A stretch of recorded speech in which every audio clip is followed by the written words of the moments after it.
তিন ওয়াক্ত ঠিক মতো খেতে পারতাম না ভাই। মানে সিরিয়াস কথা ভাই, মানে দুপুরে অলমোস্ট দেখা যেত যে মানে কেউ না কেউ মানে না খা থাকা লাগে। বড় ভাই বাবার সাথে কাজ করে সংসার চলাইতে হয় এরকম। আমি এফআরবি করতেছিলাম, ওটাও বড় ভাইয়া দেখা যাইতো অন্যের জমিতে কাজ করে আমাকে টাকা দিছিল, আগে থেকে জোগাড় করে রাখছিল যে না ওর কোর্স কেনার লাগবে এফআরবি। মানে মেসের মিল গুলো অফ করে দিতাম, ইফতার করতাম, শুধু পানি খাওয়া ইফতার করতাম আর হলো বিস্কুট খাওয়া রাত কাটা দিতাম। ওই সময়গুলো ভাই আমার খুব কষ্টে গেছে, মানে এতটাই দুর্বল ছিলাম ওই সময় যে আমি যেন ক্লাস করবো মানে বসে থাকতে পারতাম না, আমি শুয়ে থেকে ধরেন ক্লাস গুলো করতাম। শয্যাশয়ী হয়ে যায় আমার বাবা, দেখা যায় তো টেনশনে পড়ালেখা করতে পারতাম না, ঠিক মতো চিকিৎসাও নিতে পারতো না। জাকারিয়া, তুমি কি শুনতে পাচ্ছ?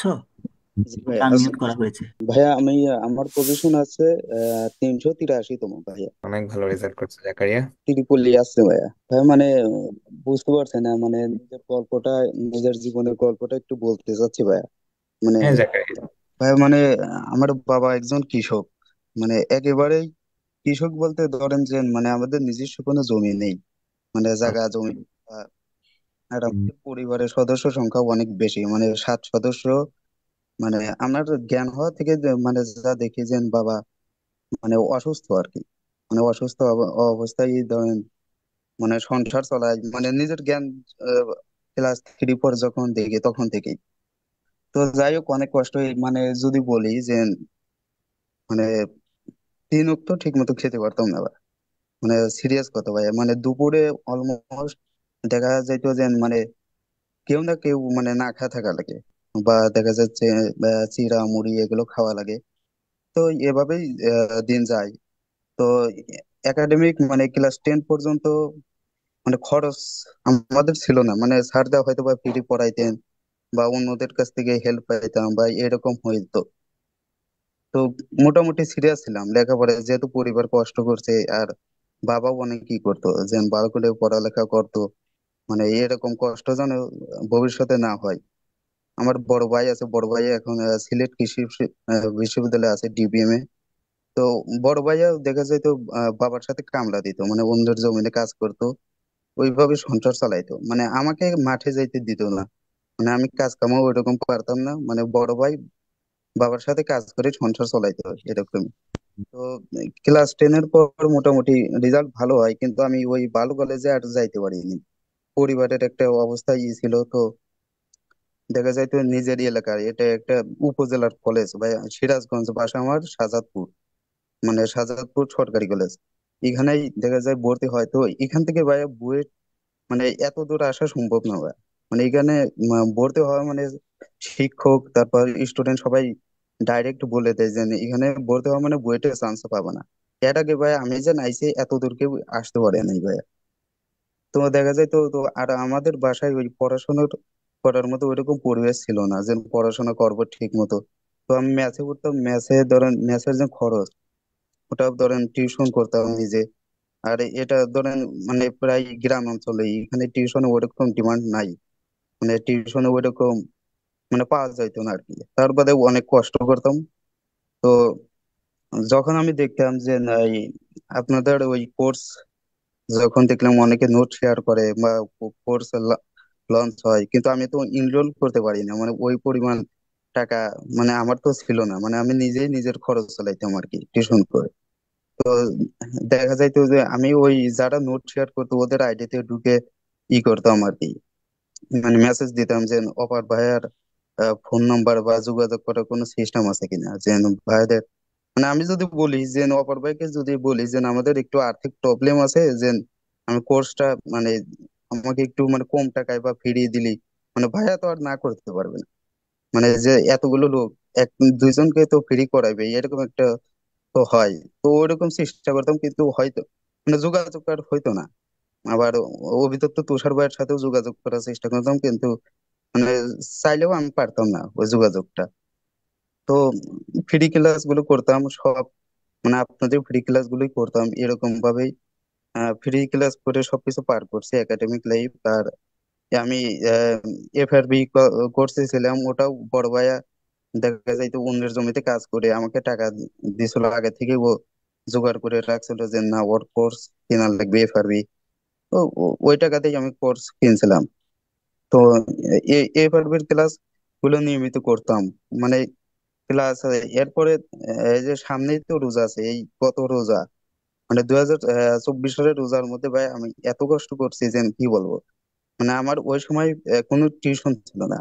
আমার হাতে কিছু সঞ্চয় করা টাকা ছিল, ওই টাকা দিয়েই আমি মানে ম্যাচে ছিলাম। মানে আমার রাতের মিল ওই 30 দিনের মধ্যে মনে হয় 20-15 দিন এরকম ছিল যে রাতের মিল আমার অফ ছিল।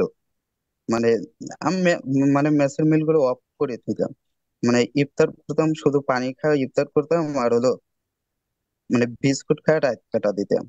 আর ওই যে সেহরির সময় গেল ম্যাচের মিল খায় পুরো সারাদিন এইভাবে ছিল। মানে ওই সময়গুলো ভাই আমার খুব কষ্টে গেছে। মানে এতটাই দুর্বল ছিলাম ওই সময় যে আমি যেন ক্লাস করবো মানে বসে থাকতে পারতাম না, আমি শুয়ে থেকে ধরেন ক্লাস গুলো করতাম।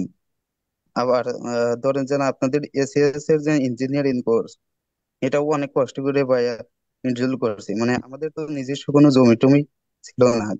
আমার আপুর বিয়ের জন্য আমার ফুপুর কাছ থেকে কিছু জমি নেওয়া হয়, ওইটা বিক্রি করা হয়। তো ওই যে জমির বিক্রির টাকা থেকে আমি আগে থেকে টাকা সরিয়ে রাখছিলাম বাবাকে বলে যে আপনাদের কোর্স হবে ইঞ্জিনিয়ারিং কোর্স, ওইটার জন্য। তো ওইটা দিয়ে আমি এনরোল করছিলাম ভাই। তো আমার একটা জেদ ছিল যে না, আমার বড় কিছু হতে হবে। বা আর আপনাদের ক্লাসগুলো খুব ভালো লাগতো ভাইয়া, মানে অনেক ফিল পাইতাম। বিশেষ করে অপূর্ব দাদা, মানে এগুলো তো বলে আর শেষ করে পারবো না। মানে আমার একাডেমিকে থাকতেই মোটামুটি 70-80% ক্লাস করা হয়ে গেছিল। এ, মানে আমি করে রাখছিলাম। তো ওই পরীক্ষাও দিলাম, মোটামুটি হইলো। তো পরীক্ষা শেষ হওয়ার পর আমাকে বলা হইলো যে এই আমার বাবার ভাই বললো যে রাজশাহীতে কোচিংয়ের জন্য পাঠাইবে। মানে কোচিং মানে সাধারণত যারা উদ্ভাস বা এরকম কোচিং করে ওইখানে আমাকে পাঠাইবে। তা আমি তো বললাম যে না, আমি থাক এখানে অনলাইনে করবো, এখানেই থাকবো, যা আছে ভাগ্যে যা আছে। তো তারা মানে অনেক কষ্ট করে দেখা গেল যে আবার আমার বড় ভাই আর বাবা দেখা তো ওই টাঙ্গাইল বা মানে অন্য জায়গায় কাজ করতে যাইতো। কাজ করে অন্যের জমিতে কাজ করে 15-20 হাজার টাকার মতো আর কিছু ধার দেনা করে টাকা জোগাড় করে আমাকে রাজশাহী পাঠায়। তো ভাইয়া অনেক কষ্টেই দেখা যাইতো মেসে থাকা হইতো। বড় ভাইয়া ওর টিউশনের টাকা সম্পূর্ণটাই আমাকে দিত। দেখা যাইতো যে ওর এই খাবারের টাকা বাকি রয়েছে বা বন্ধু বান্ধবের কাছ থেকে ধার দেনা করে। আবার আমার অ্যাডমিশনের সময় আমার বাবার অসুখ ধরা পড়ে। মানে আগে থেকে অনেক অসুখ ছিল, আবার বেশি অসুখ ধরে দেখা যাইতো যে মানে শয্যাশয়ী হয়ে যায় আমার বাবা। দেখা যাইতো টেনশনে পড়ালেখা করতে পারতাম না, ঠিক মতো চিকিৎসাও নিতে পারতো না। তো অনেক কষ্ট করতো। তো এই তো। আর ভাই আমি ওই অ্যাডমিশন টাইমে নিয়মিত তাহাজ্জুদ নামাজ পড়তাম। মানে আমার ওই সময় দোয়াই ছিল যে এরকম যে আল্লাহ মানে আমি যেন 1400তম হয়ে যেন আমি বুয়েটে টিকি। মানে আমার পরিবারের তো দায়িত্ব নিতে হবে ভাই, কারণ সবাই সমাজ তো ওই বুয়েটকেই ট্যাগ দিবে। মানে ওই টিউশন বা এরকম রেজাল্ট দেখবে, বাহ্যিক রেজাল্টটাই দেখবে। তো এরকম এরকমই ছিল যেন আল্লাহ আমাকে শেষ স্টুডেন্ট হিসেবেও যেন বুয়েটে আমি জায়গা পাই। আর বইটা পড়ে জানে আমি যেন পরিবারের দায়িত্বটা যেন নিতে পারি ভাই। তো তার জন্য হচ্ছে আমাদের ডেইলি ভাই এই দোয়াটাই ছিল। তো অনেক কষ্ট করছি ভাইয়া জীবনে, অনেক কিছুই বলার ছিল ভাই, এখন হয়তো বা মনে পড়ছে না ওইরকম। আর আপনাদেরও অবদান ভাই, কি বলবো। মানে আমি আপনাদের এক্সাম বেসে ভর্তি হতে চাইছিলাম ভাই এসিবি, কিন্তু আমি যে অতিরিক্ত টাকা পাবো বা ওইরকম ওইরকম তো জোগাড় করার মানে আমার পরিবার দিতে পারে না। আমি বলছিলাম তার বাদে ওরকম জোগাড় করতে পারে নাই ভাই। আপনাদেরও অনেক অবদান আছে ভাই, বিশেষ করে অপূর্ব দাদা। আমার মনে হয় আমি ফিজিক্সে 130 পাইছি ভাই। বিশেষ ফিজিক্সে এই সম্পূর্ণ অবদানই হলো অপূর্ব দাদার। মানে আমার ক্লাস নোট গুলো পুরোই মুখস্থ আছে ভাই। মানে এত ভালো করে পড়ছে আপনারা বুঝতে পারছেন না ভাই। মানে আমি এমন একটা কলেজ থেকে পড়ছি ভাই, এটা একবারেই গ্রামের কলেজ, এখান থেকে বুয়েটে ত্রিপলি পাওয়ার মতো একটা পজিশন ভাই। এটা মানে অনেক বড় কিছু ভাইয়া আমার জন্য। জাকারিয়া, তোমার স্টোরিটা না মানে অনেক বেশি ইন্সপায়ারিং ছিল। মানে তোমার কন্ডিশন থেকে, মানে তোমার অবস্থা থেকে বাংলাদেশের ইঞ্জিনিয়ারিং ইউনিভার্সিটিগুলোর মধ্যে সবচাইতে সেরা ইউনিভার্সিটি, সবচেয়ে সেরা বিষয়গুলোর মধ্যে একটা এই অবস্থায় আসে না, মানে সবার পক্ষে সম্ভব না। এটার জন্য যেই মনোবল, যেই পরিশ্রম, যেই ডেডিকেশন দরকার, এটা আসলে মানে সবার মধ্যে থাকে না। ধরো অনেকেই তো বুয়েটে চান্স পায়, কিন্তু দেখবা তোমার অবস্থা থেকে বুয়েটে আসছে এরকম হাতে গোনা এক দুইজনও হবে না, হয়তো তুমি একলাই। তো তুমি যে স্ট্রাগলটা করছো, এটা যদি ধরো সামনেও করে যেতে পারো, এই ইমপ্রুভমেন্টটা হচ্ছে মানে হয়েছে, তুমি যেখান থেকে যেখানে আসছো, এরপর দেখবা বুয়েট থেকেও তুমি ওই জায়গাটাতেই যাচ্ছ একদম পুরা। এখন তো কি বাংলাদেশের সেরা জায়গাটায় আসছো, তারপর দেখা যাবে তুমি এই স্ট্রাগলটা যদি করতে পারো, পুরো বিশ্বের সেরা জায়গাটায় চলে যাচ্ছ। আর তোমার এই পুরা কাহিনী, তোমার এই পুরো ঘটনাটা সবাইকে ইন্সপায়ার করবে, শুধু আমাদেরকে না।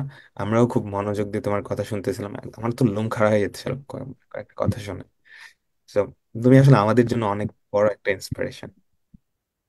ভাই আপনার প্ল্যান আছে ভাই? আমি হয়তো বা বিস্তারিত বললে আরো অনেক বড় হবে ভাই, যেহেতু এখনো অনেকে আছে, মানে বিশেষ করে রাকিব ভাই। আমি তো মানে ফার্স্ট ইয়ার থেকে আপনার ক্যালকুলেটর হ্যাক সহ সবকিছু ভাই, মানে আপনার ওই এমসিকিউ হ্যাক সব ভিডিও করছি। আবার অভিদত্ত তুষার ভাইয়ের ভিডিও মানে এত ভালো লাগতো। আমার ক্লাসগুলো হিমেল ভাইয়ের অর্গানিকে সব ক্লাস করছেন, মাসরুর ভাইয়ের ক্লাসগুলো করছি। মানে কি বলবো ভাই, আপনাদের দ্বারাই এত দূর আসছি ভাই। অপার ভাইয়ের এই যে ক্লাসগুলো করা হয়েছে, অনেক করা হয়েছে ভাই। ঠিক আছে জাকারিয়া, তোমার জন্য অনেক অনেক শুভকামনা রইলো। আর তোমার এই গল্পটা অবশ্যই সবার জন্য ইন্সপিরেশন হয়ে থাকবেন। বিশ্বাসে আমরা আশা করবো যে অনেকেই যাতে তোমার এই গল্পটা শুনে, প্রতি বছরই এরকম দু একজন পাওয়া যায় যারা মানে একদম প্রত্যন্ত অঞ্চল থেকে স্ট্রাগল করে করে এই অবস্থাটায় আসছে। তো এটার জন্য আসলে ইউ ডিজার্ভ, মানে সবার একটা স্যালুট ডিজার্ভ করো আর কি, জাকারিয়া। এই ভাই দোয়া করবেন ভাই, এটাই। অল দ্য বেস্ট জাকারিয়া, তোমার জন্য অনেক অনেক শুভকামনা রইলো। আর তুমি যাতে পরবর্তীতে তোমার ফ্যামিলির যেই কন্ডিশন সেটাও খুব ভালো করতে পারো। তোমার জন্য সবাই যে স্ট্রাগলটা করছে, যে এফোর্টটা দিয়েছে, ওটার প্রতিদান যাতে তুমি এখন দিতে পারো, সেই দোয়াই থাকলো। আর তোমার আব্বু, আম্মু, বড় ভাই, সবাইকে আমাদের পক্ষ থেকে একটা স্যালুট।